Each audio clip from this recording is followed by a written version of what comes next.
എന്നെ ചെറുപ്പത്തിൽ എനിക്കുണ്ടായ അനുഭവങ്ങളായിരിക്കാം എന്നെ ഇപ്പോൾ ഈ നിലയിൽ എത്തിച്ചിട്ടുണ്ടാവാം.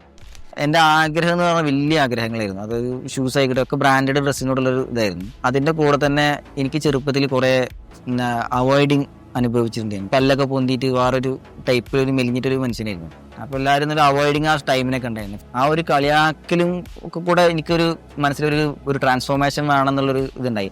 ആ ടൈമിൽ എനിക്കൊരു വർക്കിന് പോകാൻ തോന്നിയത്. അപ്പോൾ ഞാൻ ഫാദറിനോട് പറഞ്ഞിട്ട് ടൈലർ ഷോപ്പിൽ ഒരു ഹെൽപ്പറായിട്ട് ജോലിക്ക് കയറി. പിന്നെ അവിടുന്ന് അങ്ങോട്ട് നല്ലൊരു ജേണി ആയിരുന്നു. പിന്നെ എനിക്ക് ആഗ്രഹിച്ച സാധനങ്ങളൊക്കെ ഞാൻ ജോലി ചെയ്ത ക്യാഷൊക്കെ ഞാൻ തന്നെ എനിക്ക് വേണ്ടി ഇൻവെസ്റ്റ് ചെയ്തു. എൻ്റെ പല്ലൊക്കെ ക്ലിപ്പിട്ട് ഞാനത് വേറൊരു ട്രാൻസ്ഫോർമേഷനിലേക്ക് വന്ന്. പിന്നെ അപ്പോൾ നമ്മളിപ്പോൾ കേരളത്തിൽ തന്നെ ഒരുപാട് സെലിബ്രിറ്റീസിൻ്റെ നമ്മൾ കോസ്റ്റ്യൂം ചെയ്യുന്നുണ്ട്, പേഴ്സണൽ കോസ്റ്റ്യൂം കൺസൾട്ടിങ് ചെയ്യുന്നുണ്ട്.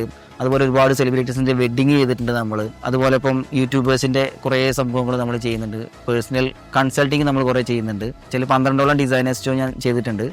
ബാംഗ്ലൂർ ചെയ്തിട്ടുണ്ട്, കേരളത്തിൽ തന്നെ ഒരു 4-5 ചെയ്തിട്ടുണ്ട്, ഗോവയിൽ ചെയ്തിട്ടുണ്ട്, ദുബായിൽ ഇപ്പോൾ നമ്മൾ ലാസ്റ്റ് ചെയ്തിട്ടുണ്ട്. പിന്നെ ദുബായിൽ വെച്ചിട്ടൊരു ബെസ്റ്റ് കോൺസെപ്റ്റ് ഡിസൈനർക്കുള്ള അവാർഡ് നമുക്ക് വാങ്ങിക്കാൻ കഴിഞ്ഞിട്ടുണ്ട് 2022. അങ്ങനെ ഇപ്പം നമുക്കിപ്പോൾ ഓൾമോസ്റ്റ് ഒരു നല്ലൊരു പ്രൊഫൈൽ ലെവലിൽ ഞാൻ എൻ്റെ ഒരു ആഗ്രഹങ്ങൾ ഞാൻ എത്തിച്ചിട്ടുണ്ട്. ഒരു പക്ഷേ എന്നെ ചെറുപ്പത്തിൽ എനിക്കുണ്ടായ അനുഭവങ്ങളായിരിക്കാം എന്നെ ഇപ്പോൾ ഈ നിലയിൽ എത്തിച്ചിട്ടുണ്ടാവാം.